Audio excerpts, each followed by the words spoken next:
Good evening दोस्तों, मैं धीरज एक बार फिर से आप सभी का धीरज पांडे मैथमेटिक्स के इस ऑनलाइन प्लेटफॉर्म पर बहुत बहुत स्वागत करता हूं। प्रिय विद्यार्थियों, हम 11th क्लास के एक बहुत इंपॉर्टेंट टॉपिक प्रक्षेप गति को हम लोग पढ़ रहे हैं, जिसके 4 वीडियो अभी तक यूट्यूब पर अपलोड हो चुके हैं। अगर आप नहीं देखे हैं तो प्ले लिस्ट में जाकर चीज़ों को एक एक करके देखिए। और कल हम लोगों ने डिस्कशन किया था प्रक्षेप गति से संबंधित कुछ महत्वपूर्ण न्यूमेरिकल।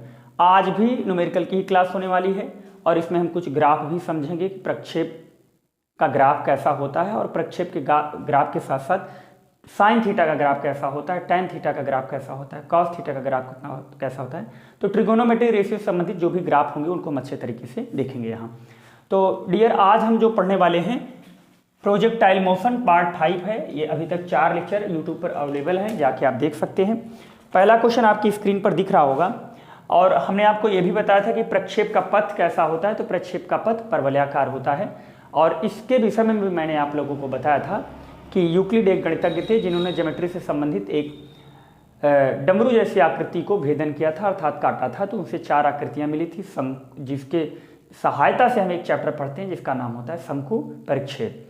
तो आज हम नेक्स्ट क्लास में ये स्टडी करेंगे कि एक प्रक्षेप जिसका द्रव्यमान यम है। अब यहाँ से हमें एक चीज़ जानकारी प्राप्त होनी चाहिए कि किसी चीज़ में गति लाने के लिए आप उसमें द्रव्यमान का होना बहुत आवश्यक है। द्रव्यमान आप जानते होंगे, किसी भी चीज़ में जो द्रव्य होता है उसका मान जो होता है, यानी वैल्यू ऑफ मास जो भी होगा वो आपका द्रव्यमान कहा जाता है। तो यम द्रव्यमान का एक प्रक्षेप जिसका द्रव्यमान यम है, पृथ्वी तल के किसी बिंदु से, मान लीजिए सपोज दैट ये पृथ्वी है और यहाँ पे एक बिंदु है, बिंदु से प्रक्षेपण कोण थीटा पर प्रक्षेपित किया जाता है, जिसका ऊर्ध्वाधर तल में प्रक्षेप का पथ। देखो बहुत अच्छा वर्ड है प्रक्षेप का पथ। आप लोग जानते होंगे यार, y बराबर x tan theta minus 1/g x² upon u square into cos square theta. ये जो होता है प्रक्षेप के पथ का एक डिराइव्ड फॉर्म होता है। प्रक्षेप का पथ मैंने आपको बताया था परवलयाकार होता है और परवलय अगर कोई चीज़ है तो उसमें एक वेरिएबल की जो पावर होती है मैक्सिमम वो 2 होती है और एक अदर जो वेरिएबल उसमें उपस्थित होता है उसकी जो पावर होती है वो 1 होती है। आप शंकु परिक्षेप नामक चैप्टर में इस चीज़ को डिटेल में पढ़ेंगे, बट यहाँ पे सिर्फ हम इतना ही बताएंगे आपको कि y बराबर x tan theta minus 1/2 gx² upon u square cos square theta. अगर किसी को ये चीज़ नहीं पता कि ये कहाँ से आए तो मैं आपको बता रहा हूँ, ये शायद दूसरे या तीसरे लेक्चर में मैंने इसका डेरिवेशन किया है, अच्छे से चीज़ों को डिटेल में बताने का एक प्रयास किया है और निश्चित रूप से वहाँ जाएंगे तो आपको चीज़ें समझ में आएंगी। तो एक प्रक्षेप जिसका द्रव्यमान यम है, पृथ्वी तल के किसी बिंदु से प्रक्षेपण कोण थीटा पर प्रक्षेपित किया जाता है, जिसका ऊर्ध्वाधर तल से प्रक्षेप पथ y बराबर, देखिए प्रक्षेप का पथ दिया गया है, y बराबर ax माइनस bx²। ये प्रक्षेप का पथ है। तो प्रक्षेप का अगर ये पथ है तो देखिए जो बेसिकली प्रक्षेप के पथ का डिराइव्ड फॉर्म है ये है, लेकिन यहाँ पे जो दिया गया है ये इक्वेशन फॉर्म है। तो अगर मैं इसका कंपैरिजन इसके साथ करूँ तो y बराबर ये हो जाएगा x tan theta minus 1/2 gx² upon u square cos square theta. अब देखिए दो समीकरणों में अगर तुलना की जाती है तो सबसे बड़ी चीज है कि हम दोनों में कांस्टेंट टर्म, कॉमन टर्म ढूंढते हैं और कॉमन टर्म के ही थ्रू हम किसी भी चीज में कंपैरिजन करते हैं। तो मेरे प्यारे भाइयों, अगर हम तुलना करें तो इसका कंपैरिजन इसके साथ होगा और इस ऑब्जेक्ट का कंपैरिजन इसके साथ होगा। तो हम लोग जानते हैं कि अगर इन दोनों का कंपैरिजन करेंगे तो यहाँ से tan थीटा की जो वैल्यू निकल कर आएगी वो आएगी a। तो यहाँ से मुझे पता चला कि tan थीटा का मान कितना है, a। अगर हम इन दोनों का कंपैरिजन करें, देखिए हम थोड़ा सा बता दे रहे हैं आपको, अगर हम बोले bx² बराबर तो आप कहोगे 1/2 gx² upon u square cos square theta और यहाँ से x² और x² आपस में क्या हो जाएंगे, कैंसिल आउट हो जाएंगे। तो यार हम जानते हैं कि b बराबर हो जाएगा 1/2 ऊपर g जाएगा upon u square cos square theta. इसे हम एक मानक रूप समझ लेते हैं और क्वेश्चन को थोड़ा सा आगे पढ़ने का प्रयास करते हैं। देखो यार, आगे क्वेश्चन जो दिया गया है वो दिया गया है कि a और b will be constant value, मतलब यहाँ पे a और b क्या है, एक नियतांक है। फिर x और y प्रक्षेपण बिंदु से प्रक्षेपित की क्रमशः क्षैतिज एवं ऊर्ध्व दूरियां हैं। प्रक्षेप द्वारा अर्जित महत्तम ऊंचाई बताइए। तो यू नो दैट आप जानते हैं प्रोजेक्टाइल की जो हाइट होती है वो सभी लोग जानते होंगे, बेसिकली हाइट जो होती है वो होती है h बराबर u square sine square theta अपान 2g। अब देखो यार, मेरे लिए सबसे बड़ी समस्या है कि u स्क्वायर कहाँ से लाएं, 2g कहाँ से लाएं। तो हम जो भी करेंगे, मेरे सामने एक छोटा सा फॉर्म है, इसी के थ्रू हम चीज़ों को कैटेगरी में डिसाइड करेंगे। तो देखिए, अगर यहाँ से हम 1 अपान लगा लें, देखिए आप समझने की थोड़ा क्षमता अपनी बढ़ाइए, क्योंकि इसको अगर यहाँ मल्टीप्लाई में ले लें तो ये हो जाएगा u स्क्वायर, और इसको यहाँ भेजेंगे तो ये g हो जाएगा, और ऊपर मेरे प्यारे भाई 1 बचा, नीचे कितना बचा तो 2, लेकिन b का गुणा यहाँ हमने किया तो 2b हो जाएगा, और यहाँ हो जाएगा कास स्क्वायर थीटा। अब यार देखिए, मुझे क्या चाहिए, अगर हमें इस चीज का मान प्राप्त हो जाए यानी u स्क्वायर अपान 2g का, तो उसके स्थान पे हम ये पूरी वैल्यू पुट कर देंगे, बट ये u स्क्वायर अपान g का है। तो आप जनरल चीज जानते हैं कि अगर यहाँ से 2 से हमें गुणा करना पड़ेगा तो यहाँ भी 2 से गुणा होगा। तो ये जो गुणा करने के बाद मुझे वैल्यू प्राप्त होगी, ये होगी 1 अपान 2, 2 जा 4 होगा, और b कास स्क्वायर थीटा। तो you know that value of u square upon 2g की जो वैल्यू होगी वो 4b कास स्क्वायर थीटा होगा। तो अगर यहाँ पे हम रख दें h बराबर, तो आप बोलेंगे u स्क्वायर अपान 2g की वैल्यू है 1 अपान 4b कास स्क्वायर थीटा, और मेरे प्यारे भाई ऊपर कितना है तो आप कहेंगे साइन स्क्वायर थीटा।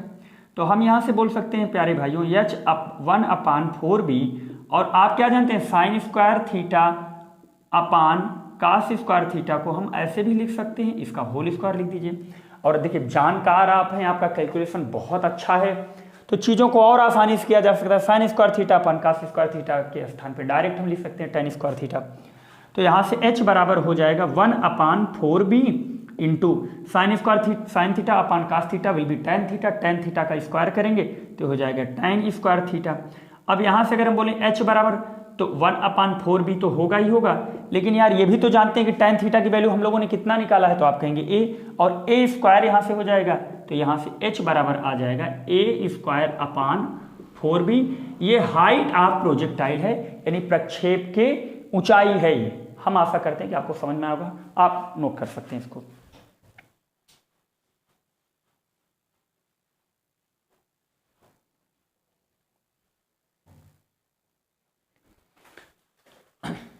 अगर आप इसे नोट कर चुके हैं तो अब आगे चलते हैं।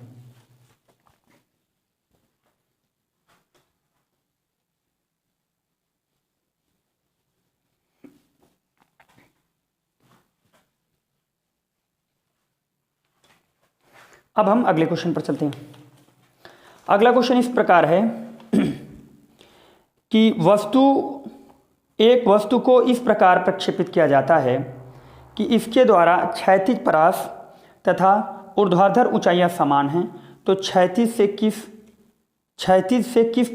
पर प्रक्षेपित किया जाता है। मतलब ये क्वेश्चन, एक वस्तु को इस प्रकार प्रक्षेपित किया जाता है कि इसके द्वारा क्षैतिज परास ऊर्ध्वाधर ऊंचाई समान है, तो उसे क्षैतिज से किस कोण पर प्रक्षेपित किया जाता है। तो देखो, आप जानते हैं परास h बराबर यहाँ पे दिया गया है r, ऊंचाई क्या होती है तो आप जानते हैं u square sine square theta अपान 2g। अगर और इसे हम सॉल्व आउट करें तो हम यहाँ से बोल सकते हैं कि आप बताइए यहाँ से क्या बोला जा सकता है। आप कहेंगे r बराबर होता है 2u साइन, एक मिनट, आप यहाँ से बोल सकते हैं u square sine square theta, u square sine 2 theta upon g। अब यहाँ से अगर इसे और सॉल्व करें तो u स्क्वायर से u स्क्वायर क्या होगा, कैंसिल हो जाएगा, g से g कैंसिल हो जाएगा, तो यहाँ बचेगा साइन स्क्वायर थीटा अपान 2, और साइन 2 थीटा का यहाँ से अगर हम लोग फार्मूला लगाएं तो यहाँ से हो जाएगा 2 sine theta into cos theta. Sine theta से एक साइन कट जाएगा, तो यहाँ से हम बोल सकते हैं कि साइन थीटा अपान 2 बराबर हो जाएगा 2 कॉस थीटा।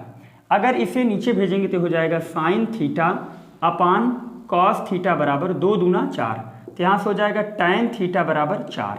अब देखो यार, क्वेश्चन में आपके दिया होगा कि tan 76 जो है वो 4 के बराबर है, तो क्या मैं 4 के स्थान पर tan 76 नहीं लिख सकता, तो आप कहेंगे हाँ लिख सकते हैं। तो tan थीटा बराबर हो जाएगा tan 76 डिग्री, तो थीटा का मान यहाँ से आ जाएगा 76 अंश, हम आशा करते हैं कि ये भी आपको अच्छे तरीके से समझ में आया होगा। आप इसे कॉपी कर सकते हैं। अब देखिए हम जो आगे इसमें पढ़ने वाले हैं वो सबसे बड़ी बात है कि प्रोजेक्टाइल मोशन में हमें साइन, कॉस, टैन, कॉट, सेक, कॉसेक सभी का मुझे अच्छे तरीके से ग्राफ पता होना चाहिए, क्योंकि बिना ग्राफ की चीज़ें आपके समझ में नहीं आएंगी। तो हम आशा करते हैं कि ये दोनों न्यूमेरिकल आपको अच्छे से समझ में आए होंगे।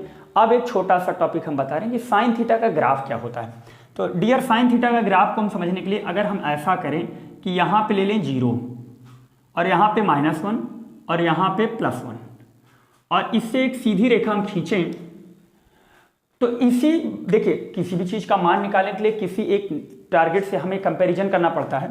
तो इसका ग्राफ हम कुछ इस प्रकार बना रहे हैं आपके बीच में कि अगर इस चीज़ को हम पहले ऐसे ले जाएं, फिर ऐसे लाएं, फिर ऐसे ले जाएं, फिर ऐसे लाएं, फिर ऐसे ले जाएं, तो यहाँ से आप नोटिस करेंगे कि यहाँ पे तो हम 0 डिग्री रखेंगे, यहाँ पे हम रखते हैं 90 डिग्री, यहाँ पे हम रखते हैं 180 डिग्री और यहाँ पे रखते हैं हम लोग 270 और यहाँ पे हम लोग रखते हैं 360 डिग्री और यहाँ पे रखते हैं 450 और यहाँ पे 540 और यहाँ पे 630 और यहाँ पे 720। अब देखिए यार, ये जो ग्राफ होता है ये साइन थीटा का ग्राफ होता है। अब ध्यान से समझना, साइन थीटा की जो वैल्यू होती है वो शुरू में बहुत तेजी से इंक्रीज करती है, लेकिन जैसे जैसे टाइम आपका जाएगा वैसे वैसे साइन थीटा का ग्राफ नीचे झुकता चला जाएगा। तो अगर आपसे कोई पूछे कि एक चीज बताइए साइन थीटा का ग्राफ कहां से कहां तक बढ़ेगा, तो आप कहेंगे 0 से लेकर 90 तक बढ़ेगा। इससे क्या शिक्षा मिलती है कि अगर कोई स्टूडेंट आपसे पूछे कि साइन 87 अंश का मान बड़ा होगा कि साइन 88 अंश का मान बड़ा होगा, तो आप डायरेक्ट उसे बताएंगे कि साइन थीटा का मान 0 से लेकर 90 तक बढ़ेगा। अगर साइन थीटा का मान 0 से लेकर 90 तक बढ़ेगा तो 0 से लेकर 90 तक में अगर जो भी बड़ा कोण होगा उसकी वैल्यू बड़ी होगी। तो हम यहां से बोल सकते हैं कि ये जो ग्राफ होता है ये साइन 0 से लेकर 90 तक इंक्रीमेंट करेगा, अर्थात बढ़ेगा। और जब ये घटना शुरू होता है तो ये चीज इस प्रकार घटता है कि 0 से लेकर ये सीधे घटते चला आता है कहां तक, 270 तक। अच्छा, आपसे कोई पूछे कि एक चीज बताइए कि साइन 270 का मान बड़ा होगा कि साइन 180 का मान बड़ा होगा, तो आप सीधे कहेंगे कि यहाँ से सारी चीजें घट रही हैं। तो साइन 180 का मान बड़ा होगा क्योंकि नीचे आने पे वैल्यू नेगेटिव होंगी। और जो ये पॉइंट आप लोग देख रहे हैं, ये पॉइंट, ये पॉइंट, ये पॉइंट, ये पॉइंट, ये पॉइंट, इस पर जैसे 0 हो गया, 180 हो गया, 360 हो गया, 540 हो गया, 720 हो गया, जो इस लाइन पर लैंड कर रहे हैं वो सारे कोण साइन थीटा के रिस्पेक्ट में 0 होते हैं। और फिर हम यहां से देख रहे हैं कि 270 से कोई वैल्यू इंक्रीज करना शुरू की है और वो इंक्रीज करते करते 0 पहले माइनस में थी, फिर 0 0 होने के बाद शिखर मान तक पहुंच गई। इसका मतलब क्या तक, कहां तक गया, 1 तक गया। तो इसलिए हम जानते हैं कि साइन थीटा की जो मैक्सिमम वैल्यू होती है वो 1 होती है और जो मिनिमम वैल्यू होती है वो -1 होती है और जो बिटवीन वैल्यू होती है वो होती है आपकी 0। अब यहां से देखिए 450 से लेके फिर कहां तक ये घटेगा, यहां तक घटेगा। तो हम ऐसे बोल सकते हैं कि एक चीज बताओ यार, साइन 360 का मान बढ़ा कि साइन 455 अंश का, 430 अंश का मान बढ़ा, तो आप कहेंगे 360 से 450 तक वैल्यू इंक्रीज हो रही, तो यहां से इसका मान क्या होगा, बड़ा होगा। तो हम आशा करते हैं कि साइन थीटा का ग्राफ आपको अच्छे तरीके से समझ में आया होगा। हम पूरा पहले ग्राफ डिस्कशन करेंगे प्रक्षेप गति में और फिर इसके बाद 2-3 टॉपिक और इम्पॉर्टेंट टॉपिक है उनको अच्छे से पढ़ेंगे। फिर बहुत सारे न्यूमेरिकल करेंगे क्योंकि इसमें पूरा कंप्लीट होने वाला है 10 लेक्चर, 10 से 12 लेक्चर। तो मैं आशा करता हूँ कि ये भी आपको सेशन अच्छे तरीके से समझ में आया होगा। और आप चैनल पे नए हैं तो सब्सक्राइब करिए और बेल आइकन पर आप जरूर प्रेस करिए कि जैसे ही वीडियो अपलोड होगा वो वीडियो आप तक सबसे पहले पहुँचेगा। Okay, thank you.